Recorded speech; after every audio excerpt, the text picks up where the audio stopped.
సరిగ్గా ఏడాది క్రితం జగన్మోహన్ రెడ్డి ముఖ్యమంత్రిగా ఉన్న కాలంలో, ఏడాది క్రితం అంటే ఈ ప్రభుత్వం వచ్చి ఏడాది అవుతోంది, అంతకుముందు జగన్మోహన్ రెడ్డి ప్రభుత్వం అధికారంలో ఉన్నప్పుడు తెలుగు సినిమాలో ఉన్న నిర్మాతల్ని, దర్శకుల్ని, హీరోల్ని, ఇంకా ఇతరుల్ని ఎంత గౌరవంగా జగన్మోహన్ రెడ్డి గారు చూశారో అందరూ చూశారు. గేటు బయటే నిలబెట్టి అలాగా అది మాటల్లో చెప్పలేనంత హీనంగా, దీనంగా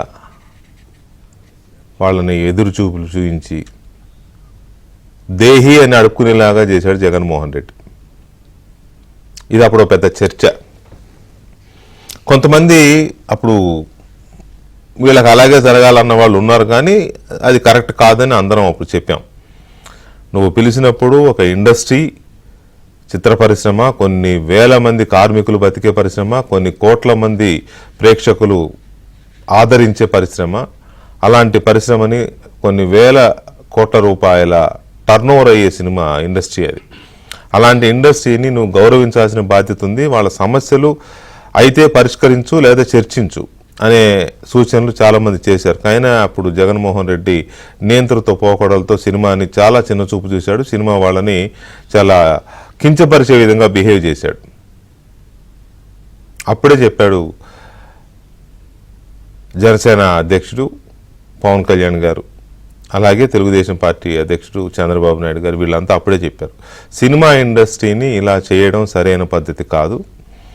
మేము అధికారంలోకి వస్తే సినిమా ఇండస్ట్రీని ఎలా అభివృద్ధి చేస్తాం, దానికి ఇవ్వాల్సిన గుర్తింపు ఏంటి, ఎలాంటి వనరులు కల్పించాలి, ఆంధ్రప్రదేశ్లో కూడా సినిమా పరిశ్రమ అభివృద్ధికి ఏం చేయాలి అనే దాని మీద ఒక విధానాన్ని తీసుకొస్తాం. అందరు పెద్దలతో చర్చిస్తాం. అన్ని రంగాలు, సినిమాలో 24 క్రాఫ్ట్స్కి సంబంధించిన అందరినీ చర్చించి డెఫినెట్గా వాళ్ళకు అవసరమైన విధంగా వసతులు సమకూర్చి ఏపీలో కూడా ఇండస్ట్రీని డెవలప్ చేస్తామని చెప్పారు. అన్నట్టుగానే అధికారంలోకి వచ్చిన తర్వాత ఈ నిర్మాతలు, ఈ పెద్దలు కొంతమంది, అందరూ వెళ్ళలేదు, కొంతమంది విడివిడిగా వెళ్ళి చంద్రబాబును కలిసిన వాళ్ళు, అభినందించిన వాళ్ళు, కర్టసీ కాల్స్ ఉంటాయి కదా, అలాగే పవన్ కళ్యాణ్ గారిని కలిసిన వాళ్ళు, అభినందించిన వాళ్ళు ఉన్నారు. అలాగే విజయవాడ వరదలు వచ్చినప్పుడు కొంతమంది నిర్మాతలు వెళ్ళి చంద్రబాబు నాయుడు గారిని కలవడం, విరాళాలు ఇవ్వడం, ఇవన్నీ చూసాం మనం. దర్శకులు, నిర్మాతలు, పెద్దలు కొంతమంది వెళ్ళి కలిశారు.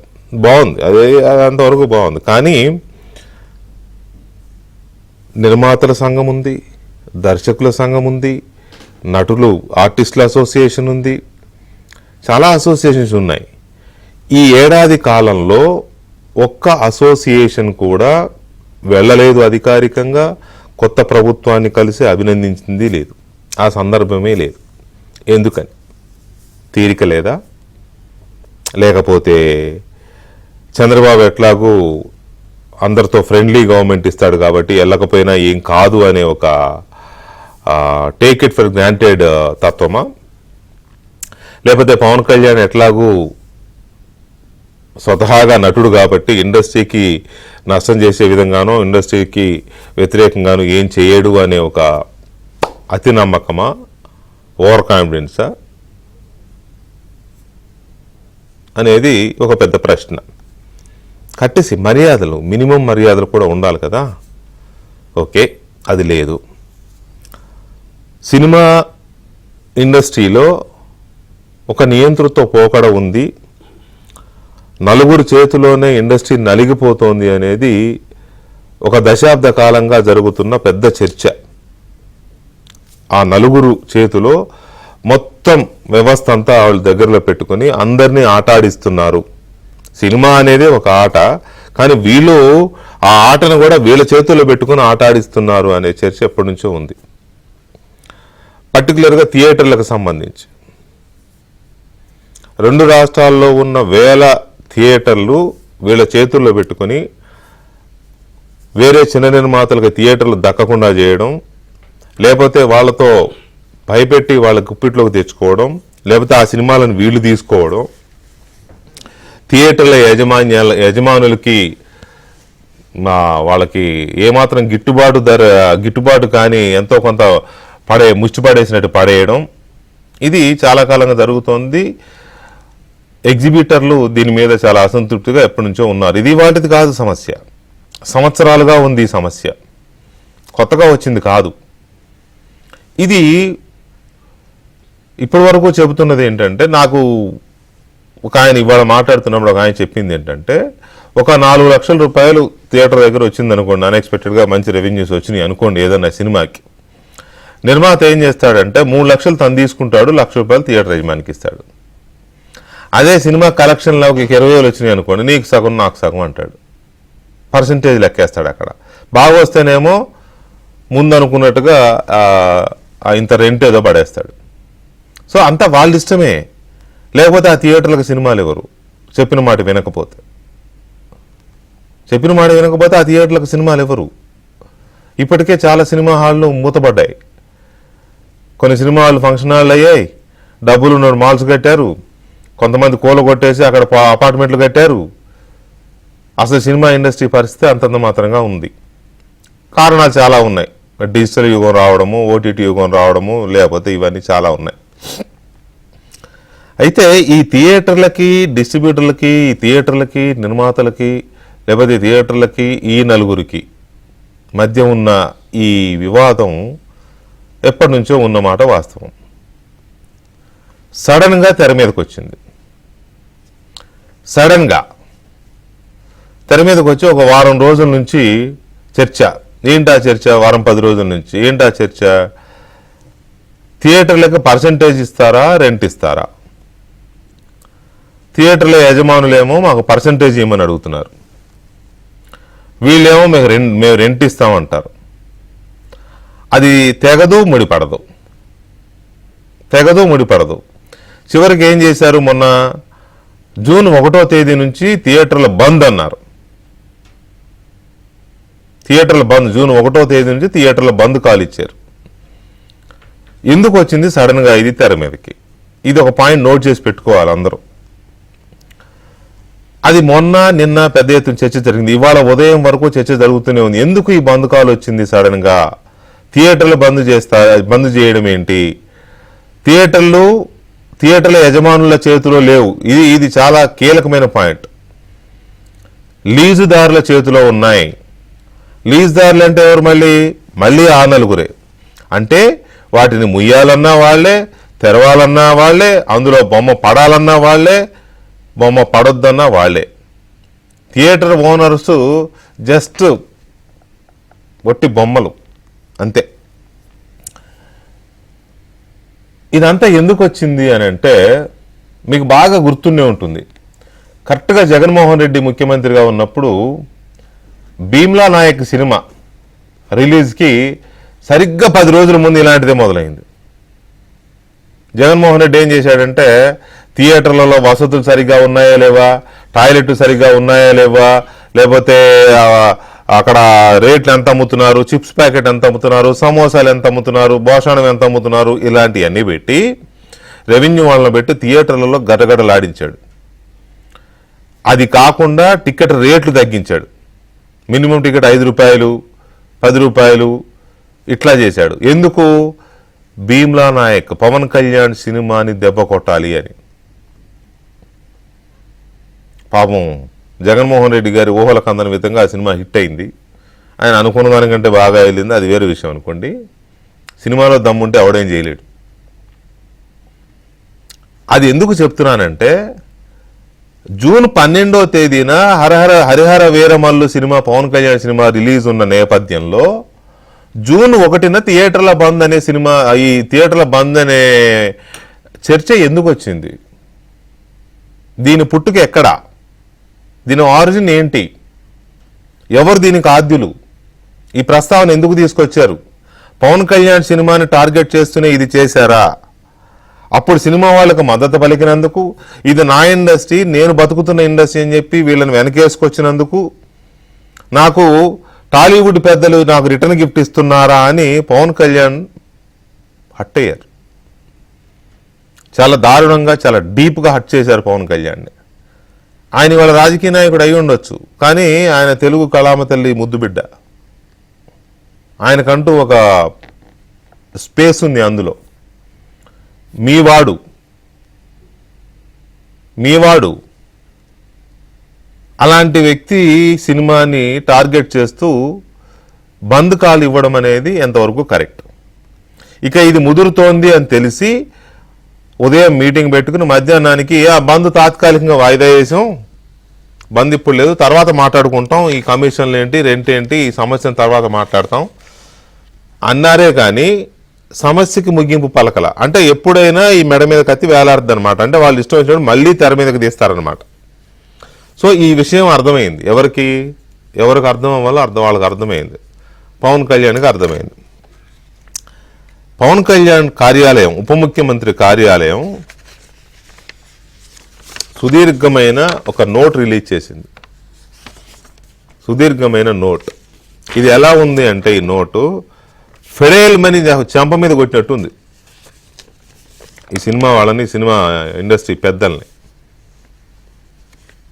చాలా సున్నితంగా ఏదంటారు, ముఖమల్ క్లాత్లో పెట్టి కొట్టారంటారే అట్లా ఉంది. ఇది చదువుతుంటే చాలా శుతిమెత్తగా. మరి ఈ సినీ పెద్దలు ఏ ఉద్దేశంతో ఇలాంటి పనులు చేస్తున్నారు? వాళ్ళ స్వార్థం కోసం, వాళ్ళ ఆధిపత్యం కోసం మొత్తం పరిశ్రమనే నాశనం చేయాలనుకుంటున్నారా అనేది ఇప్పుడు ఉప ముఖ్యమంత్రి గారి కార్యాలయం వేస్తున్న ప్రశ్న. స్ట్రైట్గా అడిగాడు ఆయన, ఆంధ్రప్రదేశ్ రాష్ట్రంలో తెలుగు సినిమా రంగానికి పరిశ్రమ హోదా కల్పించి అభివృద్ధి చేయాలని ఈ రంగంలో ఉన్నవారి గౌరవ మర్యాదలకు భంగం వాటిల్లకుండా చూస్తుంటే తెలుగు సినీ రంగంలో ఉన్నవారికి ఆంధ్రప్రదేశ్ ప్రభుత్వం పట్ల కనీస మర్యాద, కృతజ్ఞత కనిపించడం లేదు. Straight word. ఎన్డీఏ కూటమి ప్రభుత్వం ఏర్పాటై ఏడాది కావస్తున్నా గౌరవ ముఖ్యమంత్రి శ్రీ చంద్రబాబు నాయుడు గారిని తెలుగు సినిమా సంఘాలు కనీసం ఒకసారి కూడా మర్యాదగా కలవలేదు అనే దగ్గర మొదలైన ఈ లెటరు ఎక్కడికి వెళ్ళింది తెలుసా? త్వరలో ఒక సమగ్రమైన విధానం తీసుకొచ్చి అసలు మొత్తం 24 క్రాఫ్ట్స్కు సంబంధించిన వ్యవహారాలన్నీ మేము పరిశీలిస్తాం, ఎప్పటికప్పుడు పర్యవేక్షణ చేస్తాం, సినిమా హాళ్లలో రాష్ట్ర వ్యాప్తంగా పారిశుద్ధ్య పరిస్థితులు స్థానిక సంస్థల ద్వారా పర్యవేక్షిస్తాం. అంటే గ్రామ పంచాయతీలకు అప్పచెప్తారు. గ్రామ పంచాయతీలు థియేటర్ ఉందనుకోండి, అక్కడ సర్పంచ్కి అప్పచెప్తే అప్పుడు ఉంటుంది మజా. ప్రేక్షకుల నుంచి ప్రభుత్వానికి తరచూ వస్తున్న ఫిర్యాదుల్లో సినిమా హాళ్లలో తినుబండారాలు, పానీయాల ధరలు అత్యధికంగా ఉండడం, మంచినీళ్ల సదుపాయం కూడా సక్రమంగా లేకపోవడం, వీటిపైన ఎప్పటికప్పుడు పర్యవేక్షణ చేయనున్నాం. అంటే ఇట్లాంటి మైన్యూట్ థింగ్స్ను కూడా ఈ నోట్లో పొందుపరిచే చాలా ఉంది. ఇదంతా ఇప్పుడు నేను చదివితే డిబేట్లో వస్తుంది కాబట్టి నేను మొత్తం చదవట్లేదు. కానీ ఎందుకు ఇంత దాకా తెచ్చారు? ఎందుకు తెగేదాకా లాగారు? ఎవరి స్వార్థం కోసం ఇది తెగేదాకా లాగారు? పవన్ కళ్యాణ్ సినిమానే జగన్మోహన్ రెడ్డి ఉన్నప్పుడు ఎందుకు టార్గెట్ అయింది, మళ్ళీ ఇప్పుడు ఎందుకు టార్గెట్ అవుతోంది? ఏంటి అసలు దీని వెనుకున్న మతలబేంటి? ఎవరు రింగ్ మాస్టర్లు, ఎవరు చక్రం తెలుగు ఇండస్ట్రీలో, సినిమా పరిశ్రమలో పవన్ కళ్యాణ్కి సంబంధించిన సినిమాకు ముందే ఈ వివాదం ఎందుకు రేగింది? దీని వెనుక ఉన్న టార్గెట్ ఏంటి? సూత్రధారులు ఎవరు? ఎందుకు జరుగుతుంది అసలు అనే దాని మీద మనం చర్చను చూస్తున్నాం. చర్చలో మనతో నిర్మాత అంకున్ చౌదరి గారు, అలాగే మరో నిర్మాత నట్టి కుమార్ గారు, అండ్ జనసేన తాడేపల్లిగూడెం శాసనసభ్యులు బొలిశెట్టి శ్రీనివాస్ గారు మనతో చర్చలో పాల్గొంటున్నారు. ముందుగా ఎమ్మెల్యే గారితో మాట్లాడదాం. ఎమ్మెల్యే గారు నమస్తే అండి. శ్రీనివాస్ గారు నమస్కారం. వెంకటకృష్ణ గారు, మీకు ప్రేక్షకులకి మిత్రులు ఎవరంటే వాళ్ళు కూడా నమస్కారం అండి. నమస్తే అండి. శ్రీనివాస్ గారు, ఎందుకు అప్పుడు జగన్ అప్పుడు భీమ్లా నాయక్ సినిమా ముందే ఇటువంటివి చూసాం, అంటే ఇంకెక్కువ అప్పుడు చాలా ఎక్కువ టికెట్ ధరలు తగ్గించడం అవన్నీ, అదంతా అదొక అరాచకం చూసాం. ఇప్పుడు ఇండస్ట్రీలోనే ఇలాంటి ఒక ప్రయత్నం జరిగింది, థియేటర్లు మూసేయాలనే ప్రయత్నం జరిగింది. దీన్ని అఫ్కోర్స్ ఉప ముఖ్యమంత్రి గారి కార్యాలయం నుంచి ఒక నోట్ వచ్చింది, మీరు చూసే ఉంటారు. కానీ ఎందుకు జరిగింది అనుకుంటున్నారు? ఏంటి ఈ స్టోరీ బిహైండ్ దిస్? ఏం లేదండి, ఇప్పుడు వాళ్ళు చూశారు లాస్ట్ గడిచిన 5 సంవత్సరాల్లో సినీ నిర్మాతలు గాని, సినీ కార్మికులు గాని, నాయకులు గాని, హీరోలు గాని అందరూ జగన్మోహన్ రెడ్డి తీరు గాని, ప్రవర్తన గాని చూశారు. కనీసం అమ్ముకునే రైట్ కూడా లేకుండా చేసే ప్రభుత్వంలో ఇవాళ ఇంటికి వెళ్తే చిరంజీవి గారు వెళ్ళినా లేకపోతే ఏ ప్రముఖులు వెళ్ళినా చంద్రబాబు నాయుడు గారు రోడ్డు మీద దాకా వచ్చి పంపే పరిస్థితి ముఖ్యమంత్రి ఉన్నప్పుడు గడిచిన 1 సంవత్సర కాలంలో ఎవరు కూడా సంఘపరంగా వచ్చి ఒక సన్మానం చేసిన సందర్భం గానీ, మీరు వచ్చారు మన రాష్ట్రం ఇంకా బాగుండాలని అన్న వ్యక్తులుగా నేను చూడలేదండి. ఎవరైనా సినిమా వస్తే ఆ సినిమా నిర్మాతలు రావడం, కలవడం, వెళ్ళిపోవడం. ఇప్పుడు ఎంతో మంది నాకు సినిమా పరిశ్రమతో కొంత అనుభవం ఉన్నప్పుడు కూడా చాలా మంది అంటే నేను నమ్మలేదు సార్. ఎందుకంటే మనకు సంబంధించింది కాదు సినిమా పరిశ్రమ అనేది. మా ఊరు వంశీయులంతా ఉన్నారు, చాలా మంది చెప్పారు నాకు. ఎందుకంటే చిన్న చిన్న హీరోలు కానీ, చిన్న చిన్న నిర్మాతలు కానీ సినిమా తీస్తే థియేటర్లన్నీ చేతిలో పెట్టుకుని వాళ్ళు ఎవరిని ఆడనివ్వరు, వాళ్ళు ఇష్టానుసారం చేస్తారు, 4-3 చేస్తారంటే నేను నమ్మలేదు. ఏదో ఇలా అనుకుంటారు కానీ జరుగుతుందని నేను నమ్మలేదు. కానీ ఇవాళ ఉప ముఖ్యమంత్రి హోదాలో ఉన్న పవన్ కళ్యాణ్ విషయంలోనే ఇలాగ జరిగినప్పుడు ఇంకా అలా కూడా జరిగింది అనేది వాస్తవమే కదా. ఒక చిన్న సినిమా హీరో ఉండకూడదు, సినీ కార్మికులు ఉండకూడదు, 4-5 ఎవరైతే ఉన్నారో ఏళ్ల కనుసన్నల్లోనే సినిమా నడవాలని ఆలోచన ఉన్న వ్యక్తులకి ఎవరన్నా వైసీపీ సింపథైజర్స్ ఎవరైనా ఉంటే దాంట్లో వాళ్ళ ప్రమేయం ప్రకారం ఏదన్నా జరిగి ఉండొచ్చు తప్ప ఈ సినీ థియేటర్లు ఆపితే రేపొద్దున మేము ఈ నిర్మాతల సినిమాలు వస్తే ఖచ్చితంగా ఆపేస్తాం, దాంట్లో అనుమానం లేదు. అదే ఉద్దేశంగా చేస్తే ఖచ్చితంగా ఎంత న్యూసెన్స్ చేయాలో అంతా చేసి చేస్తాం. ఎవరైనా మాకైనా మా సినిమాలు చేస్తామో సత్తాం, మాకేంటంటే ఇప్పుడు అలా బిహేవ్ చేస్తే ఏంటి అర్థం ఏంటి? గడిచిన సంవత్సర కాలంలో మర్యాద కోసం కూడా కలవలేదే, ఒక్కరోజు కూడా వచ్చి పవన్ కళ్యాణ్ గారిని నీళ్ళు గారిని కలిసి మాట్లాడేది ఎప్పుడైనా? ఏమన్నా నిబంధనలు పెట్టాడా? ఏ నిర్మాత అయినా ఆడుకోవచ్చు, ఏ నిర్మాత అయినా ఇష్టం రేట్లు అమ్ముకోవచ్చు అని ఆయన ముందే చెప్పాడు కదా. అలాంటప్పుడు కూడా ఇవాళ ఆయన ఇంకా ఏంటి సినీ ఇండస్ట్రీ హోదా ఇద్దాం, విశాఖపట్నంలో నగరాన్ని డెవలప్ చేద్దాం, ఆంధ్రాలో రాయితీలు ఇద్దామని చెప్పి ఆలోచించాల్సిన ప్రభుత్వం. నేను ఎమ్మెల్యే ఉన్నాడు కాబట్టి చాలా సందర్భాల్లో ముఖ్యమంత్రి గారు కూడా ఏం చెప్తారంటే ఎప్పుడు వాతావరణాన్ని అందరినీ కలపాలి.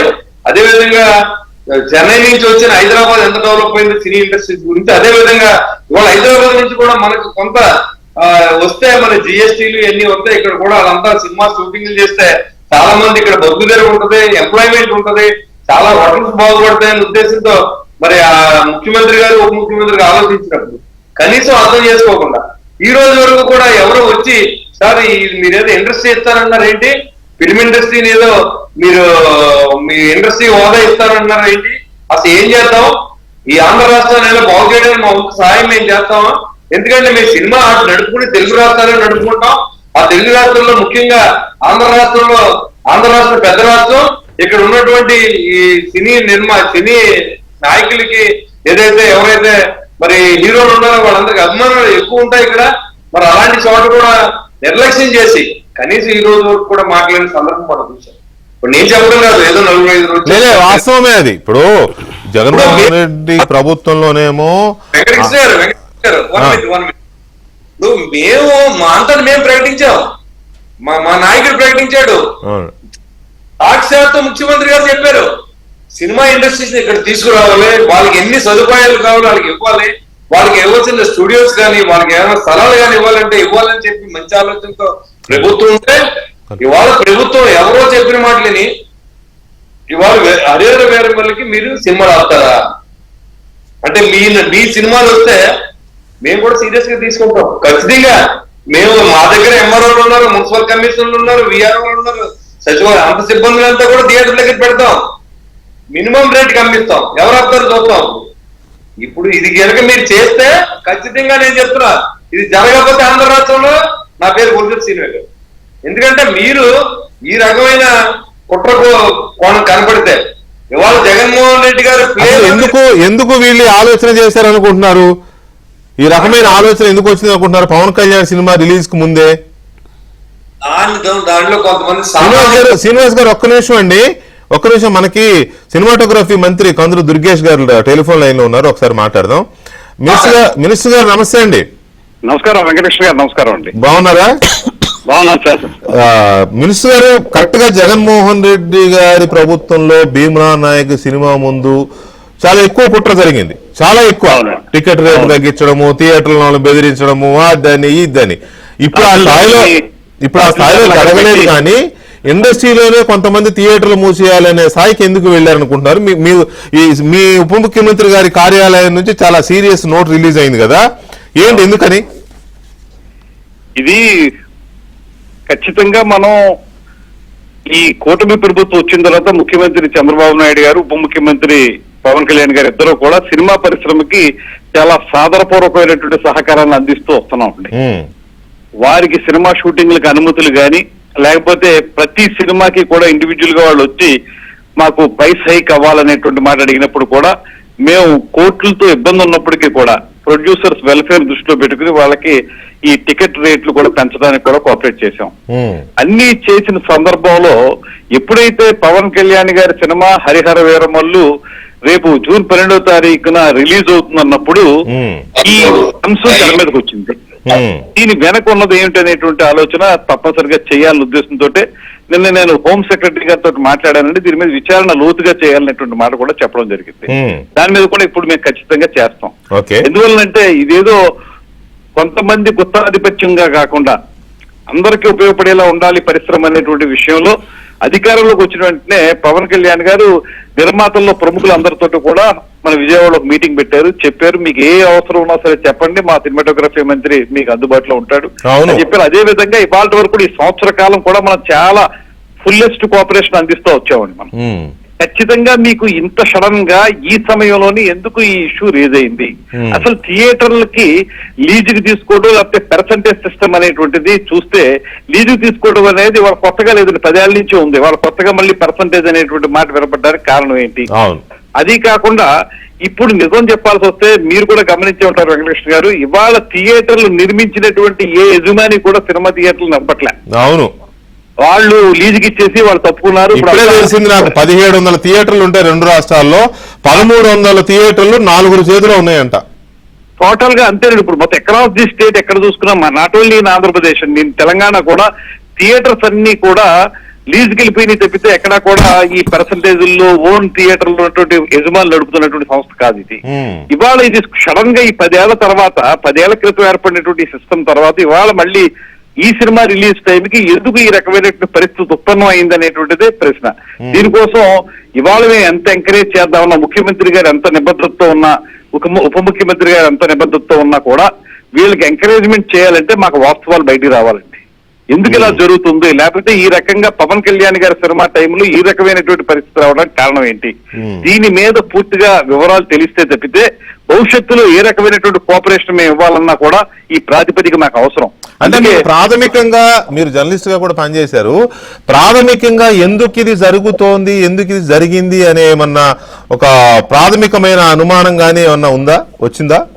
ఇది కొంత కుట్ర కోణాన్ని ఇందులో మనం చూడాలండి తప్పనిసరిగా. ఇందులో పవన్ కళ్యాణ్ గారి సినిమా సమయానికి ఈ రకంగా రావటం, లాస్ట్ టైం కూడా సరే, లాస్ట్ టైం ఆ ప్రభుత్వం అనుకోండి, ఆ ప్రభుత్వం ఆ రకంగా చేసిందంటే వాళ్ళకి పూర్తిగా మన మీద ఆ వెంజెన్స్ తీర్చుకోవాలనేటువంటి విధానంతో చేశారు వాళ్ళు. వాళ్ళు ఈ ప్రభుత్వం ఉన్నప్పుడు ఎందుకు ఇలా చేస్తా ఉన్నారు? పైపెచ్చు మనం ఎక్కడా కూడా నిర్మాతలకు గాని, ఎగ్జిబిటర్స్ గాని, డిస్ట్రిబ్యూటర్స్ గాని పూర్తి స్థాయిలో సహకారం అందించేటువంటి ప్రభుత్వం ఇది. ఇవాళ కాదు, మన చంద్రబాబు నాయుడు గారు గతంలో ముఖ్యమంత్రిగా ఉన్నప్పుడు కూడా ఎంతో సహకారం అందించినటువంటి ప్రభుత్వంగా ఉన్నాం. ఇటువంటి నేపథ్యంలో ఎందుకు ఇలా చేస్తున్నారు అనే దాని మీద, అందుకే దీని వివరాలు బయటికి తీస్తే తప్పితేనండి మనం దీని మీద యాక్షన్ ప్లాన్ తయారు చేయలేం. అందుకే ఇవాళ డిప్యూటీ సీఎం గారు కూడా స్పష్టంగా చెప్పారు, రిటర్న్ గిఫ్ట్ ఇచ్చారు నాకు చాలా చక్కగా, నేను ఎంతో అద్భుతంగా సహకరిస్తుంటే ఈ రకమైన గిఫ్ట్ నాకు ఇచ్చారనేటువంటి మాట కూడా అంత స్థాయిలో చెప్పవలసి వచ్చిందంటే ఇప్పుడు ఆ పదం చూస్తే నాకు ఏమనిపించిందంటే, నాకు రిటర్న్ గిఫ్ట్ ఇచ్చారు సంతోషం అనే పదం చూస్తే చాలా చాలా డీప్ గా పవన్ కళ్యాణ్ గారు హర్ట్ అయ్యారు అనిపించింది. నిజమేనా?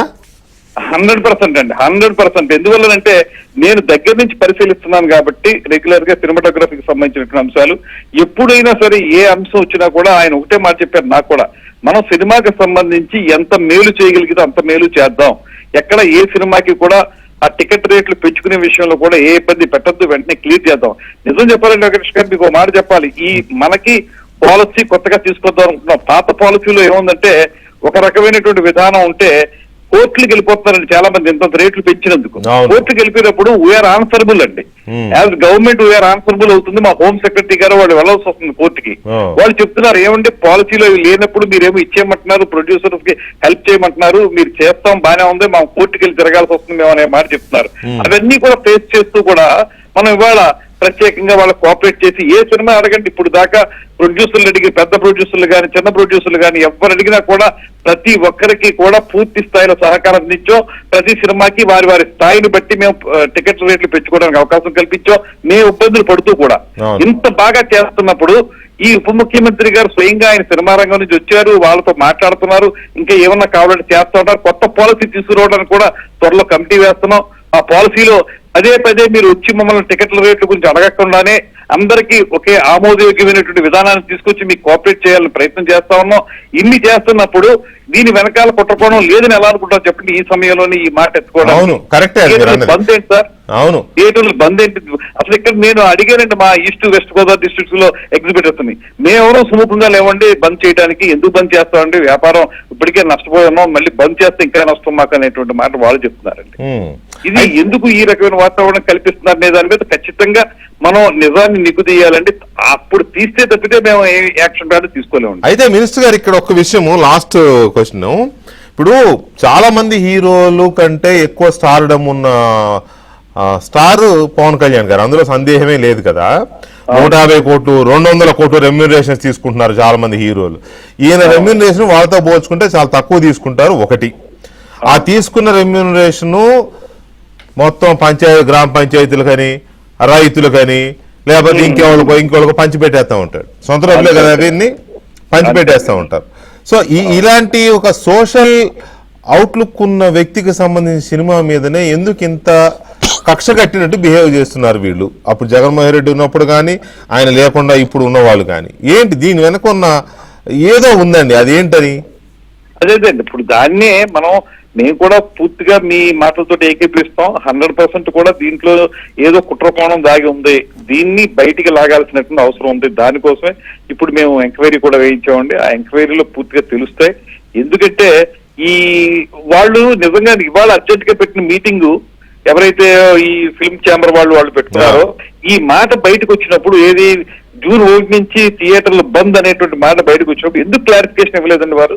అవును, ఇవాళ దామోదర్ ప్రసాద్ గారు ఏదో మాట్లాడుతున్నారు, మాకెవరు సంబంధం లేదు, లేకపోతే మాకేం చెప్పలేదు. ఇప్పుడు ప్రభుత్వం సహకారం లేకుండానే వాళ్ళు పనిచేయగలుగుతారండి? ప్రభుత్వం పరిశ్రమ కలిసి పనిచేయాలి కదా. అక్కడ తెలంగాణ ప్రభుత్వం అయినా ఇక్కడ ఆంధ్రప్రదేశ్ ప్రభుత్వం అయినా ప్రభుత్వంతో సహకారం ఉంటేనే కదా మనం ముందుకెళ్ళగలుగుతాం. అల్టిమేట్ గా మిమ్మల్ని అందరినీ కూడా joint collector of every district వాళ్ళు మీ బాగోగులు అవి చూస్తుంటారు. అవన్నీ జాయింట్ కలెక్టర్ అంటే ప్రభుత్వం అంతర్భాగం కాదా? మీరు మాకు సంబంధం లేదు, మాకు ఎవరితో పని లేదు అనేటువంటి మాట మాట్లాడేస్తుంటే ఆయన అది ఎంతవరకు సమంజసం? ఎవరితో పని లేదు, మాకు బయట వాళ్ళ ప్రమేయం అవసరం లేదు అనే పదం వాడారు. ఒకటి, జగన్మోహన్ రెడ్డి ముఖ్యమంత్రి ఉన్నప్పుడేమో చేతులు కట్టుకుని వెళ్ళారు హీరోలు, నిర్మాతలు, డైరెక్టర్లు అందరూ కట్టకట్టుకుని. మీరు అడిగిన మీ ఉప ముఖ్యమంత్రి గారి కార్యాలయం నుంచి వచ్చిన దాంట్లో ఒక పాయింట్ అయితే వ్యాలిడ్ అండి. ఏడాది అవుతున్నా ఈ అసోసియేషన్స్ కనీసం కటసీ కోసం కూడా రాలేదు. దాని మీద మీ రియాక్షన్ ఏంటి మంత్రిగా? ఖచ్చితంగా ఈసారి నుంచి ఇక్కడి నుంచి మేము ఇండివిజువల్స్ ని ఎంటర్టైన్ చేయదలుచుకోలేదండి. ఎవరైతే వీరు డిఫరెంట్ వింగ్స్ ఉన్నాయో ఆ వింగ్స్ కి సంబంధించినటువంటి అసోసియేషన్ ఏదైతే ఉందో వాళ్ళు కలిసి వస్తేనే వాళ్ళ యొక్క ఆలోచన కానీ వారు ఏం అడుగుతున్నారో దాని మీద స్పందించడం జరుగుతుంది. అంతేగాని ఇండివిజువల్స్ వచ్చి మాకు ఇచ్చేయండి వచ్చేయండి అని చెప్పే ప్రసక్తి లేదని ఇందాక ఉప ముఖ్యమంత్రి గారు ఇచ్చినట్టు నోట్లో కూడా అది ఆ పేషెంట్ వచ్చింది. అందువల్ల ఈసారి నుంచి కొంచెం జాగ్రత్త తీసుకుంటాం. ఆయన చెప్పారు కదా మాకు రిటర్న్ గిఫ్ట్ బాగా ఇచ్చారు, దానికి తగ్గట్టుగానే మేము ప్రవర్తిస్తాం అనేటువంటి మాట చెప్పాం. ఇవాళ ప్రభుత్వ సహకారం మాకు అక్కర్లేదు, బయట వాళ్ళు ఎవరో వచ్చి మాకేం చెప్పక్కర్లేదు అనేటువంటి ఆలోచన కనుక వాళ్ళు చేస్తున్నట్లయితే దామోదర్ ప్రసాద్ గారు చెప్పిన విధంగా సరే చేయమనండి, వాళ్ళకి ఎంతవరకు అది సమంజసమో చేయమనండి. దాని ప్రకారం ఎంత మంచి ఫలితాలు ఆశిస్తున్నారో ఆశించమనండి, దానికి ఏం మాకు అభ్యంతరం లేదు. ప్రభుత్వం కూడా స్ట్రాంగ్ గానే ఉంటుంది ఆ విషయంలో. Right, thank you very much minister గారు లైన్ లోకి వచ్చి గవర్నమెంట్ తరఫున మీ మినిస్టర్ గా మీ ఒపీనియన్ చెప్పినందుకు. థ్యాంక్ యూ అండి, థ్యాంక్ యూ వెరీ మచ్. ఇక దీని మీద మనకి నిర్మాతలు నటికుమార్ గారు ఉన్నారు, అంకుల్ చౌదరి గారు ఉన్నారు, ఒపీనియన్ తీసుకునే నిర్మాత నటికుమార్ గారు ఉన్నారు. నటికుమార్ గారు నమస్తే అండి. నమస్తే అండి. నటికుమార్ గారు, ఈ వివాదాన్ని చూస్తే ఏమనిపిస్తుంది? అంటే ఏమనిపిస్తుంది నేను మిమ్మల్ని అడగకూడదు, మీకు తెలిసి ఎందుకు జరుగుతుందో. కాకపోతే కరెక్ట్ గా పవన్ కళ్యాణ్ సినిమా రిలీజ్ కు ముందే ఎందుకు రేజ్ అయింది? ఇది ఎప్పుడో 10-15 ఏళ్ల నుంచి ఉన్న ఇవన్నీ ఉండేవే, మీకేం కొత్త కాదు. ఇవన్నీ ఎగ్జిబిటర్లకి ఎన్నో, డిస్ట్రిబ్యూటర్లకి, నిర్మాతలకి ఇవన్నీ ఎప్పుడు ఉండేవే. ఇప్పుడే ఎందుకు రేజ్ అయింది మళ్ళీ? మీ వెర్షన్ ఏంటి దీని మీద? అది ఏం లేదండి. ఇక్కడ సింపుల్ ఇష్యూ ఏంటంటే పవన్ కళ్యాణ్ గారి సినిమాకి టార్గెటెడ్ దీంట్లో కుట్ర కోణం ఉంది అనేది దుర్గేష్ గారు కనిపెట్టారు. ఆల్రెడీ పవన్ కళ్యాణ్ గారికి తెలుసు, ఇది నాకు తెలుసు, అక్కడ ఉన్న పెద్దలకి తెలుసు, ఎవరి కుట్రదారులు అని తెలుసు, ఈ సినిమాని ఎందుకు టార్గెట్ చేశారని కూడా తెలుసు. అది ఈస్ట్ గోదావరిలో ఎందుకు వచ్చింది, ఆ ఈస్ట్ గోదావరి నుంచి ఎక్కడ స్టార్ట్ అయింది అనేది కూడా మీకు వివరంగా చెప్తాను. ఇది అందరికి అర్థం అవ్వాలి కూడా, ఎందుకంటే దుర్గేష్ గారికి తెలుసు కానీ బయటగా, ఎందుకంటే ఒక బాధ్యత గారి పోస్ట్ లో ఉన్నారు కాబట్టి ఆయన చెప్పలేరు. కొన్ని ఆయన ఎంక్వైరీ రిపోర్ట్ వేశారు కాబట్టి ఎంక్వైరీ రిపోర్ట్ ద్వారా చెప్పగలుగుతారు. ఇప్పుడు మన ఉదాహరణకి భీమానాయక్ సినిమా చూద్దాం. భీమానాయక్ సినిమాలోని నేను వన్ ఆఫ్ ది తెల్లవారు 4 గంటలకి ఇక్కడి నుంచి అర్జెంట్ గా మళ్ళీ ఎయిర్పోర్ట్కి వెళ్ళి 6 గంటల ఫ్లైట్కి వెళ్ళి 7 గంటలకి దిగి అక్కడ కారు వేసుకొని దాదాపు 20 థియేటర్లు, ఎంఆర్ఓలు, విఆర్ఓలు అందరూ రోడ్డు మీద కూర్చొని 5 రూపీస్ బ్లాక్ అమ్మిన వాళ్ళలాగా తయారైపోతే వాళ్ళని ఎదిరించి 100 రూపాయలు అమ్మించి, అంటే 100 రూపాయలు రేట్ అండి, 35కి 5 రూపాయలకి అమ్మించి దాదాపు 125 థియేటర్లు సీజ్ చేశారండి.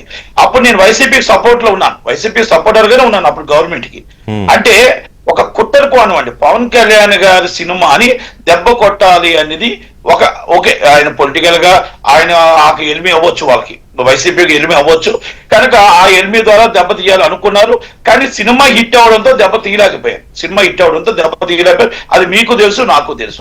అయితే ఇక్కడ సినిమాని నేను చాలా క్లియర్ గా చెప్తున్నానండి, గవర్నమెంట్ కంటే నేను చాలా క్లియర్ గా చెప్తున్నా. ఈస్ట్ గోదావరిలో దారుపూడి చంద్రశేఖర్ రెడ్డి కుట్ర కోణం ఉందని మాత్రం నేను చెప్పగలుగుతా. సురేష్ బాబు, దారుపూడి చంద్రశేఖర్ రెడ్డి, అల్లు అరవింద్ గారు కుట్ర కోణం ఉంది. ఇది నేను తెలియకుండా లేకపోతే వేగ్గా మాట్లాడటమో లేకపోతే నేనేదో ఆలయం నాకు కక్షదారులు కాదు, నాకేమి శత్రువులు. దారుపూడి చంద్రశేఖర్ రెడ్డి, దగ్గుబాటి సురేష్ బాబు, అల్లు అరవింద్ ఈ ముగ్గురు కలిసి చేసిన కుట్ర అంటారా ఇది? నేను కుట్ర అని ఎందుకంటానంటే sir, cinema release June 12 release అని తెలుసు. హరిహర వీరమ్మలో సినిమా రిలీజ్ అని తెలుసు, ఇప్పటికే లేట్ అయిందని తెలుసు, ఈ నిర్మాత ఆల్రెడీ ఇబ్బందుల్లో ఉన్నాడని తెలుసు, కాస్ట్ ఆఫ్ ప్రొడక్షన్ పెరిగిందని తెలుసు. వాళ్ళు అసలు ఇక్కడ 48 వారాల్లో 40 వారాలు పర్సంటేజ్ సిస్టమ్ ఆడుతున్నాం సినిమాలు. నేను ఒక ఎగ్జిబ్యూటర్ గా చెప్తున్నా, ఒక డిస్ట్రిబ్యూటర్ గా, ఒక ప్రొడ్యూసర్ గా 8 వారాల్లో 100 కోట్లు దాటిన సినిమా 8 వారాలు సంవత్సరంకి వస్తున్నాయి. కనుక దీంట్లో ఇక్కడ ఏమండి పర్సంటేజ్ ఆడుతున్నాం కదా ఆల్రెడీ. దీనికోసం థియేటర్లు బంద్ చేయాల్సినంత అవసరం ఏంటి? ఎగ్జిబ్యూటర్ స్టాక్ ఎందుకో తెలుసు అండి, 1400 మంది ఎగ్జిబ్యూటర్లు ఉంటే అసలు నాకు కానీ ఇంకోళ్ళకి కానీ ఎవరికి తెలియదు. All of the sudden June 1 థియేటర్ల బంద్ అని ఒక ఈస్ట్ గోదావరిలో ఫస్ట్ అనౌన్స్ చేశారు. అది తీసుకొచ్చి దిల్ రాజు గారు, సురేష్ బాబు గారు, సునీల్ గారు, బ్యాక్గ్రౌండ్ అల్లు అరవింద్ గారు, వీరందరూ కలిపి సినిమా థియేటర్ 1వ తారీఖున 18వ తారీఖు నాడు అనౌన్స్ చేశారు. 18వ తారీఖు నాడు అనౌన్స్ మీటింగ్ అని చెప్పారు కానీ ఎవరికి ఏం చెప్పలేదు. 14వ తారీఖు ఈసీ మీటింగ్ జరిగింది. నేను ప్రొడ్యూసర్ కౌన్సిల్ జాయింట్ సెక్రటరీగా మా ఈసీ మీటింగ్ లో మేమేమనుకున్నాం అంటే వాళ్ళు ఏం మాట్లాడతారో కూర్చుందాం, వాళ్ళు మాట్లాడి ఏదుందో దాన్ని మాట్లాడుకుని చేద్దాం అనుకున్నాం. కానీ 18వ తారీఖు మీటింగ్ లో ఛాంబర్ లో ఇదే దామోదర్ ప్రసాద్, ఇదే భరతభూషణ్ గారు, ఇదే దిల్ రాజు గారు, సురేష్ బాబు గారు, ఇదే సునీల్ గారు అందరూ కూర్చొని 1వ తారీఖు థియేటర్ బంద్ అన్నారు.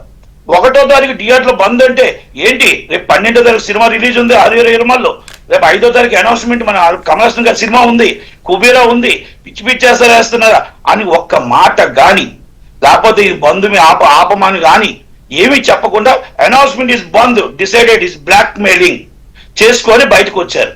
బయటకు వచ్చినప్పుడు ఒక్కరైనా ఖండించాలి కదా. పోనీ దామోదర్ ప్రసాద్ ఇందాక మాట్లాడాడు, మాకు ఎవరి సందర్భం అవసరం లేదు, మా ప్రెసిడెంటే, మా ప్రెసిడెంటే నేను జాయింట్ సెక్రటరీ, మాకు ఎవరి సహాయం అవసరం లేదు. కానీ ఒకటి మాత్రం చెప్తున్నా, ఆయన దుర్గేష్ గారు సినీ ఆటోగ్రఫీ మినిస్టర్, ఆయన వన్ ఆఫ్ ది భాగం ఇండస్ట్రీ, ఆయన పవన్ కళ్యాణ్ గారు వన్ ఆఫ్ ది భాగం బిగ్ హీరో.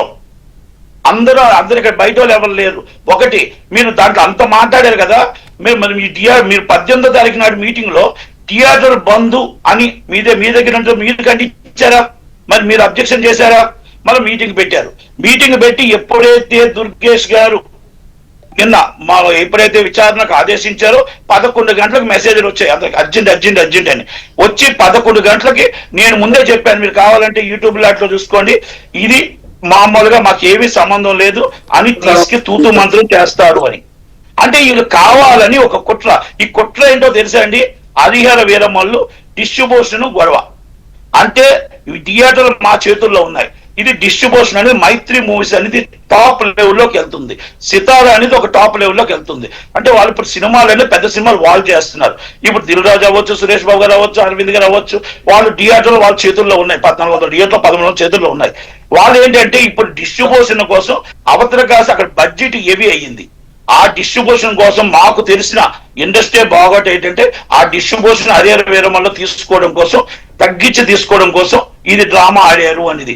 ఇది మైత్రి వాళ్ళు ఏంటంటే పవన్ కళ్యాణ్ గారు పాప ఆ సినిమాని నష్టమైన ఆ నిర్మాతకి ఇబ్బంది కలగకూడదు కానీ ఆ సినిమాని ఎలా బయట వేయాలి, బడ్జెట్ ఎక్కువ పెరిగిందని ఒక ఆలోచనతో ఆయన పాపం మైత్రి వాళ్ళకో లేకపోతే సిద్ధర వాళ్ళకి ఏదో మాట్లాడి పాపం ఏదో హెల్ప్ చేయమని ఆయన అడుగుతున్న మాటలో ఇది వాస్తవం.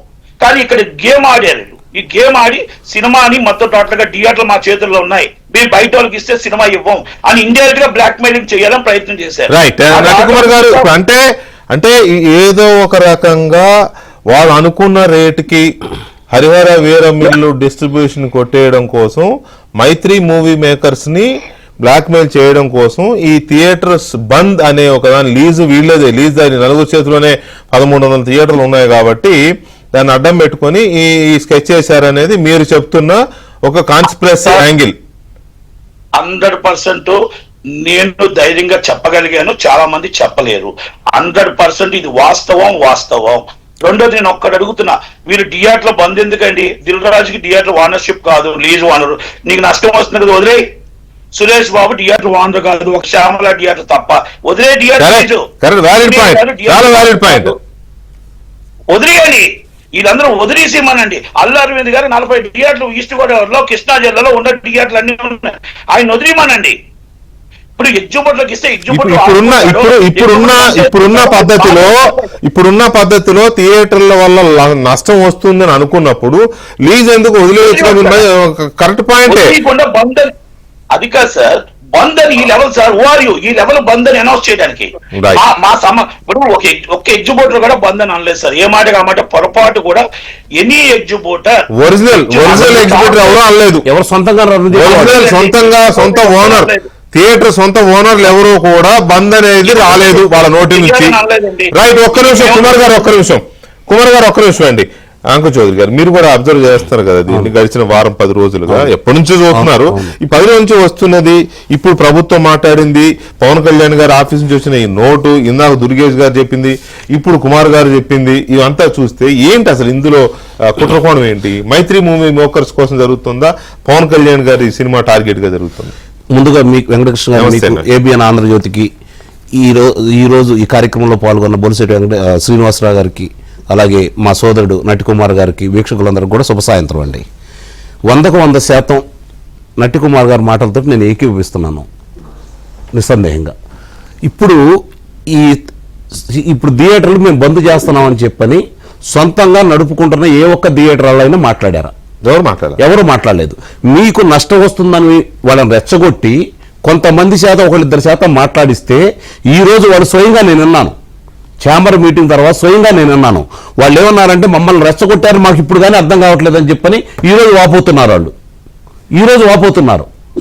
వాస్తవంగా ఇక్కడ జరుగుతున్న పరిణామాలు ఇందాక సోదరుడు అన్నట్టు వాళ్ళు ఒక రెంట్కు తీసుకుంటున్నారండి, దానికి 4 రెట్లు డిస్ట్రిబ్యూటర్ దగ్గర, నిర్మాత దగ్గర వాళ్ళు వసూలు చేస్తున్నారు. నిజంగా వాళ్ళు సినిమా ప్రేమికులయ్యి చిత్ర పరిశ్రమను బ్రతికించాలని భావనలో కనుక వాళ్ళు ఉంటే వాళ్ళ రెంట్ తగ్గించుకోవచ్చు కదండి, ఇలా పర్సంటేజ్ పెంచవచ్చు కదండి. నిజంగా వాళ్ళకంత ప్రేమ ఉంటే అది మాత్రం చేయరు. ప్రేక్షకులు రక్త మాంసాలు, రక్తాన్ని సూపుగా, మాంసాన్ని ఫ్రైగా తినడానికి అలవాటు పడ్డ దుర్మార్గులు వీళ్ళు. నిస్సందేహంగా చెబుతున్నాను, వాళ్ళని మనుషులుగా పోల్చడం కూడా చాలా తప్పు. ఆ బాధలు పడ్డ వాళ్ళు నేను కూడా ఉన్నాను. వాళ్ళని మనుషులుగా పోల్చడం అంటే ఎంత తప్పో వాళ్ళని కనుక సమర్థిస్తే మన మనుషులు కింద కాదండి. ఈ రోజు చిత్ర పరిశ్రమ ఏ విధంగా నాశనం చేస్తున్నారో కళ్ళ ముందు కనపడతానే ఉన్నాయి. ఒక్కోటి ఈరోజు ఆక్యుపై చేసుకుంటా వచ్చేసి వాళ్ళు మొత్తం స్వాధీనం చేసుకొని కొత్తగా వచ్చారు వీళ్ళు మైత్రి మూవీస్ వాళ్ళు కావచ్చు, సితారా వాళ్ళు కావచ్చు.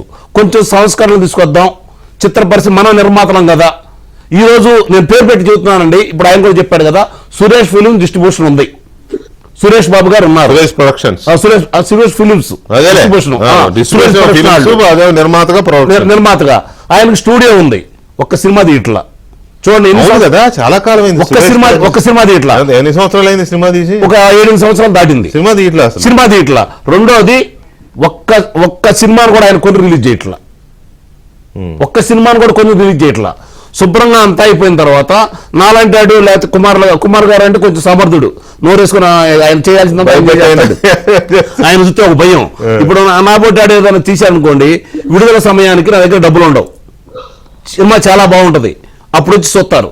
చూసిన తర్వాత సురేష్ ప్రొడక్షన్స్ నిర్మాత సురేష్ బాబు, నేను కనపండి ఎక్కడ, వాళ్ళ పేర్లు వేసుకుంటారు, ప్రచారం చేసుకుంటారు, సినిమా విడుదల చేస్తారు. అప్పుడు డబ్బులు పడిరు, నేను పబ్లిసిటీ పెడుతున్నాను, నీ సినిమా నేను రిలీజ్ చేస్తాను అంటారు. ఇప్పుడు ఈయన ఉన్నాడు కదా, ఈయనకి చిన్న సినిమా అని చెప్పని పర్సంటేజ్ ప్రకారం రాసుకుంటారు. నా అకౌంట్లో దానికి రెంట్ అని రాస్తారు. ఆ సినిమాకి ఆయన థియేటర్లో 10 లక్షల షేర్ వచ్చిందనుకోండి, 10 లక్షల షేర్ వచ్చిందనుకోండి, మామూలుగా వాళ్ళకి 4 లక్షలు రెంట్ అంటే మిగిలిన 6 లక్షలు తీసుకుంటారు. అదే కనుక మీరు 2 లక్షలే వచ్చిందనుకోండి, 4 లక్షలు రెంట్, 2 లక్షలు మీరు కట్టండి అని చెప్పని వేరే సెంటర్లో వచ్చే దాంట్లో ఈ డబ్బులు తీసుకుంటారు. ఇంత దుర్మార్గంగా చిత్ర పరిశ్రమను నాశనం చేస్తున్నటువంటి పరమ దుర్మార్గులు పాయింట్. ఓకే, పవన్ కళ్యాణ్ అది చాలా పెద్ద దారుణమైన ఇదే. పవన్ కళ్యాణ్ గారి సినిమాకు ముందే ఎందుకు వచ్చింది ఇప్పుడు వ్యక్తిగతంగా సురేష్ బాబుకు సంబంధించినటువంటి విశాఖపట్నంలో ఉన్నటువంటి వాళ్ళకి అంతకుముందు గతంలో స్టూడియో కట్టుకోవడానికి అవకాశం ఇచ్చారు. విశాఖపట్నంలో సురేష్ బాబుకి స్టూడియో కట్టుకోవాలి కదా, చిత్ర పరిశ్రమకు సంబంధించి వినియోగించాలి కదా. దాన్ని అతను మామూలుగా మన భవన సౌకర్యాలు నిర్మించుకోవడం కోసం అవకాశం ఇచ్చాడు. చూస్తా కూర్చుంటారా? చిత్ర పరిశ్రమ కోసం కేటాయిస్తే మీరు సొంతంగా లాభపడటానికి ఒప్పుకుంటారా? ఇది ఒక కుట్ర కోణం. రెండోది ఇందా సోదరుడు ప్రభుత్వం ఆ భూమిని అదే కోపం. రెండోది ఇందా సోదరుడు చెప్పినట్టు మైత్రి వాళ్ళకి ఇచ్చారు కాబట్టి, ఇది సితారా వాళ్ళకి కొన్నిసార్లు ఇచ్చారు కాబట్టి, వాళ్ళ దగ్గర నుంచి ఏదో ఒక అదిరిచ్చి బెదిరిస్తే వాళ్ళు ఇన్నే రకాలు కాదు కాబట్టి, ఇలాంటి విషయాలు బయటికి తీసుకొస్తే మనకెందుకు లేని వాళ్ళు వదిలేస్తే ఎంతకో కొంతకి మీరే విడుదల చేయండి, మీ దగ్గరే థియేటర్లు ఉన్నాయి కదా, మీరు దాన్ని ఎంతో కొంత విడుదల చేయండి అని చెప్పని వాళ్ళ దగ్గరికి వెళ్తారనే భావనలో చేశారు. పవన్ కళ్యాణ్ గారిని చాలా తక్కువగా అంచనా వేశారు వీళ్ళు. ఇది ఊహించలా, ఈ రకమైన లెటర్, ఈ రకమైన నోటు పవన్ కళ్యాణ్ గారు ఇప్పుడు ఆయన అందరినీ రమ్మన్నాడు. అందరినీ లేకపోతే అంటే మీరు అనకూడదు అనుకోండి, అన్ని సమస్యలకి పరిష్కారం ఎలా చెప్పాలో. ఎందుకంటే చిత్ర పరిశ్రమలో ఆయన గురించి ప్రత్యేకంగా మనం చెప్పాల్సిన అవసరం లేదు, వాళ్ళ కుటుంబం మొత్తం దాంట్లోనే ఉంది. చిరంజీవి గారు, ఆ తర్వాత ఈయన వచ్చాడు, ఇప్పుడు వాళ్ళ పిల్లలు వస్తున్నారు, ఇంకా నడుస్తూనే ఉంది. రేపు పొద్దున వాళ్ళ అబ్బాయి కూడా రావచ్చు. సాధక బాధలు ఆయన తెలుసు. ఇందాక మీరు ప్రారంభంలో చెప్పినట్టు సంపాదించిందల్లా ప్రజల కోసం వినియోగిస్తా ఉన్నాడు. ఆల్మోస్ట్ మొత్తం అంతే గుప్పేస్తున్నాడు. ఈ రోజు ఇలా బాధలు, ఇప్పుడు ఆయన సంపాదనే ప్రజలకు ఇచ్చేటప్పుడు ప్రభుత్వం తరపున వీళ్ళకి సహాయ సహకారాలు ఎందుకు ఇవ్వడండి? నిస్సందేహంగా ఇస్తాడు. మా వరకు మేము ఎలా స్పందించాం, మా సంస్థలు ఎలా స్పందించినాయి, మా సాంకేతిక నిపుణులు ఎలా స్పందించారు, మిగిలిన మీరన్నట్టు 24 శాఖల వారు ఒకవేళ వీళ్ళు ఎవరన్నా వీళ్ళు కొంతమంది వాళ్ళ ఆధిపత్యం ఎక్కడ పోయిద్దు అని చెప్పని వీళ్ళ సమన్వయపరిచి ఆయన దగ్గర తీసుకెళ్తున్న విషయంలో ఆలస్యం చేస్తారు నిస్సందేహంగా. కానీ మిగిలిన ఇప్పుడు జరుగుతున్న దృష్టిలో పెట్టుకొని ఇంకోటండి, ఇక్కడ విషయంలో సంవత్సరానికి 150 చిత్రాలు, తెలుగు చిత్రాలు రిలీజ్ అవుతున్నాయి. 150 చిత్రాలు. ఈ పెద్ద నటీనటులు అందరూ కలిపి ఒక 20 చిత్రాల నుంచి 25 చిత్రాలు ఉంటాయి. మిగిలిన 120 చిన్నవి మధ్య తరగతి వాళ్ళు అందరూ ఉంటున్నాయి, బాగుంటున్నాయి. కానీ ఇందుట్లో ఎంతమంది చిత్రాలు విడుదల చేయడానికి ఈ రోజు నోచుకోక కొన్ని వేల చిత్రాలు ఈ రోజు కూడా మొదలుపడి ఉన్నాయి. సో ఇక్కడ ఇదేంటంటే వీళ్ళు చేసిన పని వల్ల ప్రభుత్వాన్ని కాదండి, చిత్ర పరిశ్రమ దెబ్బతీస్తున్నారు. అదే అంటున్నా, ప్రభుత్వాన్ని హర్ట్ చేయడం వల్ల సాఫ్ట్ గా పోయేది ఇప్పుడు చిత్ర పరిశ్రమకు చుట్టుకుంది. నిస్సందేహంగా చిత్ర పరిశ్రమ దీన్ని ఎలాగా సెట్ చేసుకోగలదు, ఎవరు ఇప్పుడు దీని మీద ముందుకు వస్తారు, వీళ్ళు ఎందుకు ఇంతవరకు ఏడాది నుంచి వెళ్ళలేదనేది ఒక పాయింట్ అయితే, మీరు చెప్పింది కానీ నట్టికుమార్ గారు క్రిస్టల్ క్లియర్ గా దీని వెనక ఉన్న ఆ కుట్ర కోణాన్ని చెప్పిన విషయం మీద ఎమ్మెల్యే గారు శ్రీనివాస్ గారు, ఇందాక మీ మంత్రి గారు చెప్పిన కుట్రకోణం మీద ఎంక్వైరీ చేస్తాము అది ఇదని ఆయన అన్నారు. ఇప్పుడు నట్టి కుమార్ గారు చెప్పిన దాంట్లో పేర్లతో సహా చెప్పేశాడు ఆయన. మీ జిల్లా నుంచి ఒక మాజీ ఆయన, ఇంకొక ఇద్దరు నిర్మాతల పేర్లు.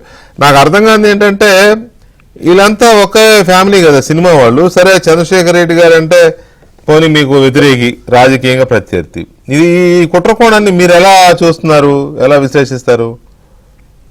డెఫినెట్ గా ఇవాళ నట్టి కుమార్ గారు చెప్పిన దాని మీద ఫ్రాంక్ గా, ఎందుకంటే సినిమాల్లో పడిన బాధ వాళ్ళకే తెలుసు మాకంటే. అవును, నిర్మాతలు వెంకటకృష్ణ గారు ఇక్కడ మా దగ్గర పొలాలు అమ్ముకుని, బంగారాలు అమ్ముకుని, ఆస్తులు అమ్ముకుని హైదరాబాద్ వెళ్ళి సర్వనాశనం అయిపోయింది సార్.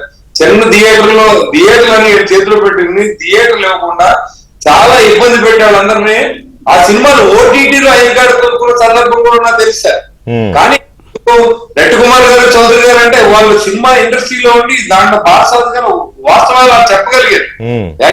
నలుగురే చేశారనడానికి ఇప్పుడు ఎవరైతే ఇప్పుడు మనం చూసిన దిల్ రాజు గారు కానీ, మరి ఎవరైతే మన ఇంకా సురేష్ బాబు గారు కానీ, అదే విధంగా అల్లు అరవింద్ గారు కానీ, మరి ఇలా కొంతమంది నలుగురు చేతిలో ఇండస్ట్రీ వెళ్ళిపోతే ఇవాళ మీరు చూడండి, గడిచిన 5 సంవత్సరాల్లో పవన్ కళ్యాణ్ గారిని ఎంత ఇబ్బంది పెట్టాలన్నా జగన్మోహన్ రెడ్డి ఇబ్బంది పెట్టలేకపోయాడు.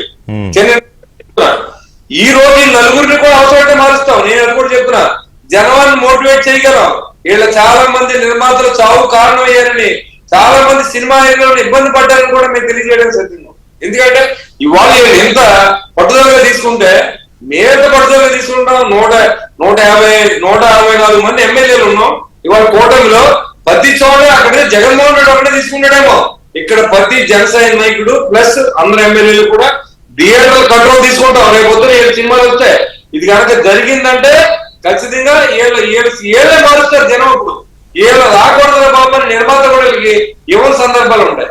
కాబట్టి అన్నెసరీగా వీళ్ళు కనుక వివాదాలకు వెళ్తే ఖచ్చితంగా దాన్ని బుద్ధి చెప్పడానికి కూడా సిద్ధంగా ఉన్నాం. కుట్రకోణం ఉందని ఇంకా మరి కందు దుర్గేష్ గారు మా మిత్రులు చెప్పారు, విచారణ చెక్కలేదు.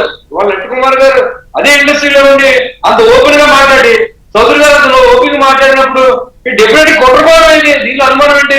పవన్ కళ్యాణ్ అనేవాడు రూపాయి సంపాదిస్తే దాంట్లో 90 వైద్యులు ప్రజల కోసం ఖర్చు పెడతాం. అదే నాకు ఒక మాట చెప్పండి. పవన్ కళ్యాణ్ గారు నాకు తెలిసినంత వరకు ఎవరితోనూ వివాదాలు పెట్టుకునే ఇదైతే కాదు, కాంట్రవర్షియల్ క్యారెక్టర్ అయితే అసలే కాదు. పైగా పర్టికులర్ ఇండస్ట్రీలో అవసరమైతే 10 మందికి హెల్ప్ చేసే ఇదే తప్ప ఎవరిని ఇది చేయరు కదా. అలాంటి వ్యక్తి మీద ఎందుకు జరుగుతున్నాయి? జగన్మోహన్ రెడ్డి అంటే పోనీ రాజకీయంగా టార్గెట్ చేశాడు అనుకోవచ్చు. ఇప్పుడు అలా కాదు కదా, అయినా ఎందుకు ఇది జరిగింది అనుకుంటున్నారు? మీకు ఇంకా అర్థం కదా, ఇప్పుడు చంద్రశేఖర్ రెడ్డి ఎవరంటే జగన్మోహన్ రెడ్డి బినామీ. అవును, తెలీదా? ఇప్పుడు ఎవరైతే అల్లు అరవింద్ గారు ఆయన కూడా ఉంటే ఆయన దగ్గరికి వచ్చి ఈయన ఎదగడం ఆయనకి జనరల్ గా జగన్మోహన్ రెడ్డి గారితో టచ్ లో ఉన్న వ్యక్తులు వీళ్ళంతా. ఇప్పుడు ఆయన నెగ్గాలని కోరుకున్న వ్యక్తులు, కూటమికి ఎగినెస్ట్ గా పనిచేసిన వ్యక్తులు. ఇవాళ దిల్ రాజు గారు ఉన్నారు, కమ్యూనిటీ పరంగా చూసుకున్నాడేమో. కానీ ఎందుకంటే ఆయన రెడ్డి గారు, ఈయన జగన్మోహన్ రెడ్డి గారు కాబట్టి ఆయన కూడా సహకరించి ఉండొచ్చు. ఇప్పుడు ఆయన మాట్లాడిన నాకు అనిపిస్తామని చెప్తున్నాను నేను. ఇది ఎవరు ఉండే ఆ ఫేస్ ఇట్. ఎందుకంటే ఇవాళ మా నాయకుడికి అవమానం జరిగింది, ఆయన సినిమాని ఇబ్బంది పెడితే డెఫినెట్ గా వీళ్ళందరినీ ఇబ్బంది పెడతాం, దాంట్లో అనుమానం లేదు. రెండు కూడా ఈ థియేటర్లన్నీ మళ్ళీ నట్టి కుమార్ గారు అంటే ఎంత బాబు మీరు తీసుకోండి, దెబ్బకు మేము నాశనం అయిపోతాం అనే పరిస్థితి రాబోతున్న ఆంధ్రప్రదేశ్ లో ఇండికేషన్ మోడల్ ఇస్తాం. రైట్, ఒక్క నిమిషం నట్టి కుమార్ గారు, మీరు నా చెప్పిన కుట్ర దీంట్లో చంద్రశేఖర్ రెడ్డి గారు అంటే రాజకీయ పరంగా ప్రత్యర్థి, సురేష్ బాబు గారు సినిమా ఇదే సినిమా ఫ్యామిలీనే, అల్లు అరవింద్ గారు అయితే ఏకంగా ఫ్యామిలీనే. సో వీళ్ళు కలిసి పవన్ కళ్యాణ్ మీద కుట్ర చేయడం అనేది ఏంటి అసలు దీంట్లో? పవన్ కళ్యాణ్ గారు ఎదురుకుంటా మాట్లాడతారు, ఎదురుకుంటా చెప్తారు, డైరెక్ట్ గా చెప్పగలిగే ధైర్యం ఉంది, నిజాయితీగా మాట్లాడగలుగుతారు. వీళ్ళు ఎదురుకుంటా మాట్లాడలేదు, ఎదురుకుంటా చెప్పలేరు. దొంగ దెబ్బలు కొట్టడంలో చాలా మంది ఉన్నారు. మీకు దొరపూడి చంద్రశేఖర్ రెడ్డి గారు లింక్ ఎందుకు చెప్పానంటే, ఆయన 4 థియేటర్లు, కాకినాడ లీజు థియేటర్లు సురేష్ బాబు దాదాపు 35 నుంచి 40 థియేటర్లు సురేష్ బాబు ఈస్ట్ గోదావరి లీజ్ ఉంది. అలాగే అల్లు అరవింద్ గారు గీతా ఆర్ట్స్ 30 థియేటర్ల లీజ్ ఉంది. ఓయమ్మో. అక్కడ మొత్తం టోటల్ గా థియేటర్ల నుంచి అక్కడి నుంచి స్టార్ట్ అయిన ఇది జూన్ 1వ తారీఖు బంద్ అనేది అక్కడ దిల్రాజు గారి దాకా వచ్చి అక్కడ 18వ తారీఖు మీటింగ్ పెట్టి మీటింగ్ లో మొత్తం వీళ్ళంతా పెద్ద మనుషులంతా కూర్చొని బంద్ చేయాలి అనే వాళ్ళు ఎవరైనా ఎగ్జిక్యూటర్ ఉన్నాడా? మరి మీరు బంద్ చేయాలి అన్నప్పుడు ఇది ఇప్పుడు ఏమైనా ఏ డేట్ మొన్న అనౌన్స్ చేయలే, జూన్ 12 అని బిఫోర్ అనౌన్స్ చేశారు. అనౌన్స్ చేస్తే హరిహర వీరమల సినిమా ఉంది, కమలాసన్ గారి సినిమా 5వ తారీఖు అనౌన్స్ చేశారు. మరి వీళ్ళందరూ పెద్ద మనుషులు కదా, వీళ్ళందరూ చాలా గొప్పవాళ్ళు కదా, ఎన్నో థియేటర్లు ఎన్నో సినిమాలు తీసిన అగ్ర నిర్మాతలు కదా. మరి అది పెద్ద పవన్ కళ్యాణ్ గారి సినిమాని మరి ఎలా ఆపుదామని అనుకున్నారు, ఎలా థియేటర్లు మూసేద్దామని అనుకున్నారు? మరి ఒక్కలేనా నోరు మెరిపారా?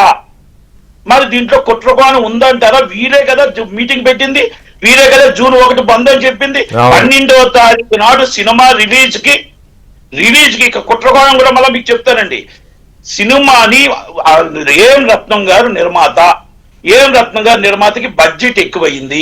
ఆ బడ్జెట్ ఎక్కువ అవడంతో ఒక చిన్న పరిస్థితుల్లో ఏంటంటే ఎలాగైనా సినిమా రిలీజ్ అవ్వాలంటే ఒక 40 కోట్ల 50 కోట్ల డెఫిసిట్ ఉంటుంది. Is the common. కాకపోతే దాంట్లో పవన్ కళ్యాణ్ గారు, నాకు తెలిసిన సమాచారం ప్రకారం పవన్ కళ్యాణ్ గారు ఎలాగైనా ఇంటర్ఫియర్ అయ్యి ఈ సినిమాని బయట వేయాలి, నిర్మాతను కొంచెం ఇబ్బంది కలుపుకొని చూడాలి అనే దాని మీద ఆయన కొంచెం కసరత్తు చేస్తున్న దాంట్లో ఆయన్ని మొత్తం టోటల్ గా నాకు తెలిసిన సమాచారం ప్రకారం మైత్రి అనే డిస్ట్రిబ్యూషన్ సంస్థ ఇప్పుడు మొత్తం టోటల్ గా ఇప్పుడు యాక్టివ్ గా ఉంది. అలాగే సితారా కనుక వాళ్ళకి ఆల్రెడీ మైత్రి సంస్థ పవన్ కళ్యాణ్ గారి సినిమా ఉంది కాబట్టి వాళ్ళు ఏదైనా నెగోషియబుల్ చేసి కొంచెం ఎగస్ట్ అయితే సినిమాని బయట వేయడానికి ప్రయత్నం చేస్తున్నారు అనేది. వీళ్ళేంటంటే థియేటర్లు అన్ని అడ్డుపెట్టి వీళ్ళకి డిస్ట్రిబ్యూషన్ సినిమాలు ఆగిపోయాయి. డిస్ట్రిబ్యూషన్ సినిమా ఆగిపోతే రేపు ఫ్యూచర్ ఉండదనే ఉద్దేశంతో ఏదో రేటుకి ఇక్కడ మనం బ్లాక్ మెయిల్ చేసిన వసూలు చేసుకుందాం, మైత్రికి వెళ్లకుండా ఆపాలి అనేది. ఎందుకంటే మైత్రి అనే సంస్థ తెలంగాణలో ఒక ఏసియన్, ఒక సురేష్ బాబు, ఒక దిల్రాజు గారు తప్ప ఇంకో సంస్థను ఉన్నకుండా చేశారు. కానీ మైత్రి అనే సంస్థ వచ్చి పాతికిపోయింది. ఎక్కడ మైత్రి అనే సంస్థని వీళ్ళు బయటకు పంపించే ఆలోచన వీళ్ళు చేయలేరు, వీళ్ళ వల్ల కాదు. కనుక ఏదో విధంగా చేతిలో మా థియేటర్లు ఉన్నాయి కదా అన్న ఆలోచనతో వచ్చారు. మరి నిజంగా కుట్రకోణం లేకపోతే అరవింద్ గారు కానీ, సురేష్ బాబు గారు కానీ, దిల్రాజు గారు కానీ ఇక్కడ సినిమా ఉంది కదా మీరు ఎందుకు బంద్ పెడుతున్నారని అనొచ్చుగా. మరి మీటింగ్ వీలే పెట్టారుగా, వీళ్ళ ఆధ్వర్యంలో మీటింగ్ వచ్చిందిగా. మరి వచ్చిన కుట్ర ఇక్కడ one of these partner Suresh Babu and దర్పూర్ Chandrasekhar Reddy is pure partner కదా. ఆయన పార్ట్నర్ కాదని చెప్పమానండి, దీంట్లో కుట్రకోణం లేదని చెప్పమానండి. ఇవన్నీ ఏంటంటే ఒకటండి, వీళ్ళు జగన్మోహన్ రెడ్డి గారు లాంటి వాళ్ళు చేతులు కట్టుకొని నించోబెట్టి నీ స్థలం నాకు రాయి అని పిచ్చిన ఇలాంటి వాళ్ళు పనికొస్తారు కానీ మంచి వాళ్ళు పనికిరారు. ఇంకొకటి మీరు అంటున్నారు ఎందుకు వెళ్ళలేదు సంవత్సరం, ఏ ముఖం పెట్టుకుని వెళ్తారండి వీళ్ళంతా? ఏ ముఖం పెట్టుకుని వెళ్తారు? 53 రోజులు ఉదయం లెగిస్తే బారసాల నుంచి మొత్తం టోటల్ గా ఏ పండుగలున్నా పబ్బాలున్నా ఏ కార్యక్రమం ఉన్న చంద్రబాబు నాయుడు గారు సినిమా ఇండస్ట్రీ నా కుటుంబం అని వస్తే మీ అందరికి ఏది కావాలంటే అది చేస్తే ఆ కుటుంబానికి ఆ జైల్లో ఉంటే ఆమె రాజమండ్రిలో నా భర్త లేనిది నేను రాను అంటే లోకేష్ గారు లీగల్ గా పిల్లల్ని ఎదుర్కోవడానికి వీళ్ళందరినీ చేస్తున్న చిత్రహింసలు ఎదుర్కోవడానికి ఒక్కడైతే ఒక్క ఇండస్ట్రీలో ఈ సాధించిన పెద్ద మనుషులు ఒక్కలైనా సహకరించారండి, ఒక్కలైనా సంఘీభావం తెలిపారండి? ముగ్గురు తప్ప ఒక్కలైనా సంఘీభావం తెలిపారా? ఆ రోజు జగన్మోహన్ రెడ్డికి భయపడి కాదా? జగన్మోహన్ రెడ్డి కేటీఆర్ గారికి కేసీఆర్ గారికి భయపడి కాదా? ఇవన్నీ నేను అడుగుతున్నా. ఓకే, నా నటి కుమార్ అడిగితే సినిమాలు ఇవ్వకపోవచ్చు ఏమనిపోవచ్చు, ఇది నాకు సినిమాలు అవసరం లేదు, ఏమవసరం, నాకున్న థియేటర్లు హ్యాపీ, నాకు సినిమా థియేటర్ ఇవ్వకపోతే గొడవ చేసేస్తా, గొడవలో పెట్టుకొని చక్కగా హ్యాపీగా ఉంటాను. నాకు 52 సంవత్సరాలు వచ్చాయి ఇండస్ట్రీలో, ఇప్పుడు దాకా చాలు నాకు. వీళ్ళు ఇచ్చినా పర్లేదు, ఇవ్వకపోయినా పర్లేదు, ఉన్నది ఉన్నట్టు మాట్లాడతా. నిజాయితీగా బతుకు, గంట బతుకు. ఎందుకు అబద్ధాలు చెబుతూ నిజాయితీ లేని బతుకు ఎందుకండి? నిజాయితీగా గంట బతకాలి, ఆ బతుకుతే చాలు. అదే ఇస్ ద పవన్ కళ్యాణ్ అంటే. నేను పొగట్లేదు, కానీ నిజాయితీగా నేను చెప్తున్నా. మీరు ఆయన అంత హర్ట్ అయ్యాడంటే, ఆయన అంత కోపం వచ్చిందంటే ఇది నేను చెప్పిన మాట కాదు, ఇది ఆయనకి తెలిసి విషయం. ప్రతి విషయాలు కూడా నేను బయటకు చెప్పగలుగుతాం, చాలా మంది చెప్పలేరు. అంత తేడా, అంతకన్నా ఇప్పటికైనా ఈ జరిగిన నేపథ్యం కానీ లేదా ఉప ముఖ్యమంత్రి పవన్ కళ్యాణ్ గారు హర్ట్ అయ్యారు, చాలా ఈ నోట్ చూస్తేనే అర్థమవుతోంది దాంట్లో బాధ ఉంది, కోపం ఉంది, అన్నీ ఉన్నాయి కదా. ఇప్పటికైనా మీ వాళ్ళు రియలైజ్ అవుతారని అనిపిస్తుందా? అవుతారు. రేపు మార్నింగ్ ప్రెస్ మీట్ కి ఏదో అవి రిక్వెస్ట్ చేసుకుంటారులేండి. అవుతారా? ఓకే, అవుతారు. ఇలా ఒకటి నేను ఇప్పుడు ఎదుగా సార్, నేను joint secretary of Telugu film council. అక్కడ నటికుమార్ చూడకండి, అక్కడ సంస్థలు చూడండి. ఒక సంస్థ మేము పెట్టిన సంస్థలు కావయి. 1931 and Telangana, 1941 and Vijayawada film chamber, south India. ఆ సంస్థలో మేము అన్నామంటే ఆర్గనైజేషన్ పిలాలి. గవర్నమెంట్లు కూడా ఆర్గనైజేషన్ పిలకుండా మా బంధువు ఒకరు, మా రూమ్మేట్ ఒకరు అని చెప్పి ఎవరు ఇష్టం వచ్చినట్టు అది వెళ్ళిపోతుంటే ఆర్గనైజేషన్ విలువే ఉంటుంది చెప్పండి. ఆర్గనైజేషన్ కూడా పిలాలి. సామాన్య ప్రేక్షకుడికి రేటు అందే విధంగా కూడా ఇవ్వాలి. తినుబండారాలు అంత రేట్లు ఉంటే కూడా పట్టించుకోకపోతే ఎలా చెప్పండి? రైట్. ఒక్కసారి ఆలోచించండి. అంతిమంగా థియేటర్ యజమాని మేలు చూడాలి, ప్రేక్షకుడి మేలు చూడాలి, అందరినీ చూసుకోవాలి, అందరినీ చూడాలి. కరెక్టే మీరు అన్నది. ఒక్క నిమిషం సార్, కుమార్ గారు ఒక్క నిమిషం. దీనికి ముగింపు ఏంటి? ఎవరెవరు? ఆయన 3 పేర్లే చెప్పేస్తున్నారు ఏకంగా. ఇప్పుడు మామూలుగా 5 ఉన్నారు దీంట్లో, 4 అయితే దీన్ని పాతుకుపోయి ఈరోజు ఇందాక నేను చెప్పినట్టు ఏం చేయాలో అన్నీ చేస్తున్నారు వాళ్ళు. మైత్రి మూవీస్ వాళ్ళు వచ్చారు, సితార వాళ్ళు వచ్చారు. కొంత పక్షాల జరిగే దిశగా ముందుకెళ్తానే ఉంది. దీనికి ప్రభుత్వాలు ఇప్పుడు ఏదైతే బురిశెట్టి శ్రీనివాస్ గారు చెప్పారో, కందూరు దుర్గేష్ గారు చెప్పారో, పవన్ కళ్యాణ్ గారు బాధతోటి ఇవన్నీ బయటకు ఎలా బయట పెట్టారో, ఇంతటితో అయిపోకూడదు. ప్రక్షాళన జరగాల. మీ వల్లే ప్రక్షాళన జరిగింది నిస్సందేహంగా. నిజంగానే 24 క్రాఫ్ట్లకు సంబంధించి అందరినీ పిలిపించేసి, ఎవరు అధ్యక్షుడు సెక్రటరీ కాదు, దీన్ని అందరితో కూర్చోబెట్టి, అవసరమైతే ఒక రోజు కాకపోతే 2 రోజులైనా సరే వీళ్ళందరితో కూర్చోబెట్టి సాధక బాధలు ఏంటి. ఇప్పుడు ఒక విషయం చెప్తానండి. పవన్ కళ్యాణ్ గారి హరిహర వేలమల్లు సినిమా 200 కోట్ల రూపాయలు అయింది అనుకుందాం. రేపు రాజమౌళి గారి సినిమా 1000 కోట్ల రూపాయలు అయింది అనుకుందాం. ఈ 1000 కోట్ల రూపాయలు అయితే కథానాయకుడికి ఎంత ఇస్తున్నారు, కథానాయకి ఎంత ఇస్తున్నారు, దర్శకుడికి ఎంత ఇస్తున్నారు, సాంకేతిక నిపుణులకి ఎంత ఇస్తున్నారు, థియేటర్కి ఎంత ఇస్తున్నారు, ఇవన్నీ కూడా పని చేసేవాడికి ఎంత ఇస్తున్నారు, మిమ్మల్ని ఈ విధంగా అందంగా చూపించినటువంటి కెమెరా అసిస్టెంట్లకు ఏమిస్తున్నారు, లైట్ బాయ్స్కి ఏమిస్తున్నారు, మీకు ఫుడ్ పెడుతున్నటువంటి ప్రొడక్షన్ వాళ్ళకి ఏమిస్తున్నారు, మిమ్మల్ని రోజు వీళ్ళందరినీ తీసుకొచ్చినటువంటి ట్రాన్స్పోర్ట్ వాళ్ళకి ఏమిస్తున్నారు, వాళ్ళకి అదనంగా ఏమైనా చెల్లిస్తున్నారా? ఇది కూడా చూసుకోవాలి కదా. ఈ సాధక బాధ అందరూ కూడా అర్థం చేసుకొని వీళ్ళందరితో సమావేశం అయితే అప్పుడు పరిశ్రమను ఏ విధంగా తీసుకురావాలని చెప్పని వాళ్ళే ఒక కంక్లూజన్ ఇస్తారు. మీరు దీంట్లో ఎందుకు ఖర్చు పెడుతున్నారు, దీంట్లో ఎందుకు ఖర్చు పెడుతున్నారు, దీంట్లో తగ్గించుకోవచ్చు కదా.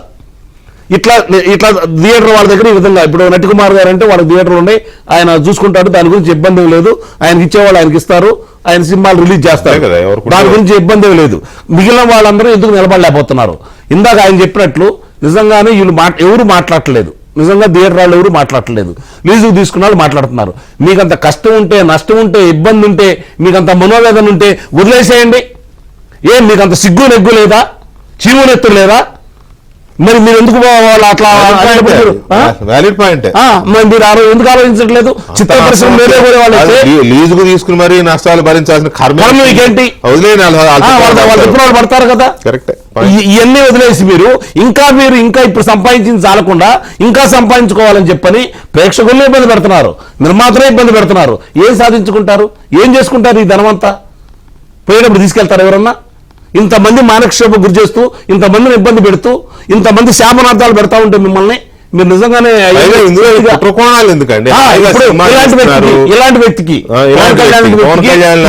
చేయాల్సిన అవసరం పబ్లిక్ ఇప్పుడు కొంతమంది అట్లాగా సార్, మా సంస్థలకు సంబంధించిన కొంతమంది పెద్దలు ధైర్యంగా ఇన్ని మాటలు మాట్లాడలేకపోవచ్చు, వాళ్ళకు ఉండే ఇబ్బందులు వాళ్ళకు ఉండొచ్చు, వాళ్ళు కూడా సఫర్ అయ్యేవాళ్ళు, దీంట్లో వాళ్ళు కూడా సఫర్ అయ్యేవాళ్ళు. బయటికి చెప్పకపోయినా మాట్లాడిపోయినా లోపల ఉంటది కదా వాళ్ళకి బాధ. ఇప్పటికైనా సరే ఈ ప్రభుత్వం, ఇప్పుడు శాసనసభ్యులు గారు ఉన్నారు, ఇందాక మంత్రి గారు కూడా ఉన్నారు కాబట్టి బంధు దాకా వచ్చే అవసరం అంటారా? ఇది అంత సీన్ లేదు దీనికి. నడుస్తుంది. బంధుకి దీనికి సంబంధం ఏంటి చెప్పండి? అదే థియేటర్లన్నీ మీ చేతిలోనే ఉన్నప్పుడు మీరే డెసిషన్ తీసుకోవచ్చు కదా. దానికి బంధు దాకా ఎందుకు వెళ్ళాలి? పర్సంటేజా, రెంటా, ఎంత, ఏంటి మీరే డిసైడ్ చేసుకోండి. ప్రొడ్యూసర్లు మీరే, డిస్ట్రిబ్యూటర్లు మీరే, థియేటర్ల లీజ్ ఓనర్లు మీరే డెసిషన్ తీసుకుని బంద్ అని చెప్పి అంటే దీన్ని ఖచ్చితంగా కుట్రే. ఇందులో కుట్ర కనపడుతుంది మీరు చెప్పినట్టు. కాబట్టి ఎందుకు చేశారు, ఎవరు చేశారు, ఎవరు మైండ్ లో బయట తీయాలండి అనేది వెంకటకృష్ణ గారు బయటికి తీయాలి. సమస్య పరిష్కారం ఇప్పుడు వచ్చేసింది. మంత్రి గారు, అలాగే బొలిశెట్టి శ్రీనివాసరావు గారు కావచ్చు, ప్రభుత్వం కావచ్చు. ఇప్పుడు ఎందుకంటే ఏది కావాలంటే అది ఇచ్చే ముఖ్యమంత్రి అక్కడ ఉన్నాడు, సహకరించే హోంమంత్రి గారు అక్కడ ఉన్నారు, మనకి అందరూ అందుబాటులో ఉన్నారు. పరిశ్రమను దాన్ని వృద్ధి చేయాలనే కార్యక్రమంలో భాగంగా ఎక్కడైతే మీ పరిశ్రమ బాగుంటుందని చెప్పి మా పెద్దల్ని అడుగుతున్నారు, వాళ్ళు సహాయ సహకారాలు చేయడానికి ముందుకు వస్తున్నారు. దాన్ని సద్వినియోగం చేసుకుంటే కొంతమంది దుర్మార్గుల చేతుల్లో పోకుండా కాపాడాల్సిన బాధ్యత కూడా వీళ్ళ మీద ఉందని చెప్పి నేను భావిస్తున్నాను. ఎట్లాగో ఎంక్వైరీ చేపిస్తున్నాము, దీన్ని వదిలే ప్రసక్తే లేదని మంత్రి గారు ఇందాక చెప్పారు. అలాగే పవన్ కళ్యాణ్ గారి కార్యాలయం నుంచి వచ్చిన ఈ నోట్ చూస్తుంటే తెలిసిపోతుంది దీంట్లో ఎంత డెప్త్ ఇది ఉందనేది. అది కరెక్ట్ గా అర్థం చేసుకోగలిగితే వీలైనంత తొందరగా 24 గంటల్లోనే దీన్ని సెట్ చేసుకోవాలి. సెట్ చేసుకుని ప్రతినిధి బృందాలు వెళ్ళి ప్రభుత్వంతో మాట్లాడుకుని ఆ కట్టసీస్ ఏవో ప్రోటోకాల్స్ ఉంటాయండి. మినిమం బిజినెస్ చేసేటప్పుడు అవన్నీ ఉంటాయి మినిమం. మరి అవన్నీ ఎట్లా చేస్తారు